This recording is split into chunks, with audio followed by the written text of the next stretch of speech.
After the Second World War, a new range of consumer choices gave people the chance to express their status through the things they bought.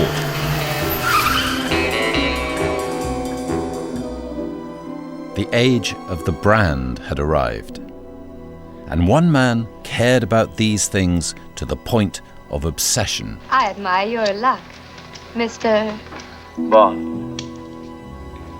James Bond. James Bond is a connoisseur snob. He smokes Moreland cigarettes handmade with 3 gold rings round them. His shirts are Sea Island cotton, short-sleeved. He even has his car customised for him. In his world, nothing is left to chance. Bond was the creation of Ian Fleming, but he was to outlive his original author. I'm the latest writer with the job of bringing him to life, but it wasn't easy. I usually create characters from the inside out, starting with their thoughts and feelings, so that I don't really know what they look like necessarily, least of all what they're wearing. But with James Bond, it was the complete opposite. I couldn't get him to say or do anything until I'd got him in the correct suit, with his favourite cigarette in one hand and a drink or a gun in the other. My dear girl, there are some things that just aren't done, such as drinking Dom Perignon 53 above a temperature of 38 degrees Fahrenheit. That's as bad as listening to the Beatles without earmuffs.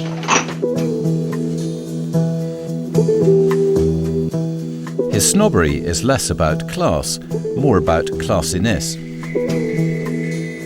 He's a bit like a Jeeves who swapped his butler's tray for a Walter PPK. But Bond's brands were not all about connoisseurship. Fleming had first hit on the brand idea for a simple, practical reason: to make Bond more believable. I have got a good, strong visual sense for background and interesting detail and so on, which I try to bring into my books just in order to make them seem more valid and truthful.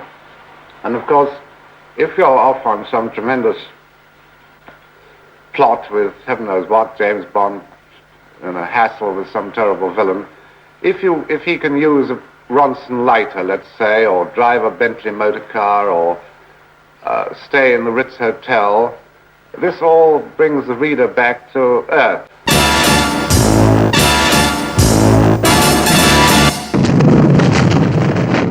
He's the ultimate nasty snob in my view. And I think Fleming was brilliant in that he anticipated the consumer society, because as far as I can recollect, it's the first time I remember a character so defined by the things he bought. And what did this emphasis on brands do for the character? What you're trying to do is give somebody an instant insight to this person, so I understand them. And if you do it through products, if you do it through consumer durables, because they're already out there, they already have an awareness, you're borrowing that awareness when you're creating the character. And therefore you shorthand my understanding of this person, what they're about, where they're going, what they like, what they dislike, because I relate to it. I see those products, I see the advertising for them, and I sort of understand where this character sits and what they're about. So it's a brilliant way of helping me understand and observe somebody. 1 medium dry vodka martini, mixed like you said, sir, and not stirred. Thank you. Anything else, sir? No, that's all. Very well, sir.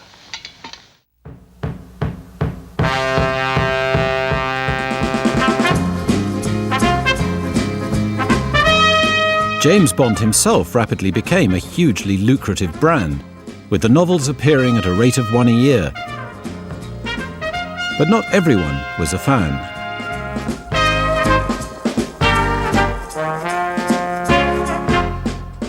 One of the first reviewers of Dr. No wrote, "This is the nastiest book I've ever read." He said it displayed the crude snob cravings of the suburban adult. Itself, of course, a wonderfully snobbish remark, and only partly true, because the ability to notice and care about tiny details was absolutely vital for a secret agent's survival.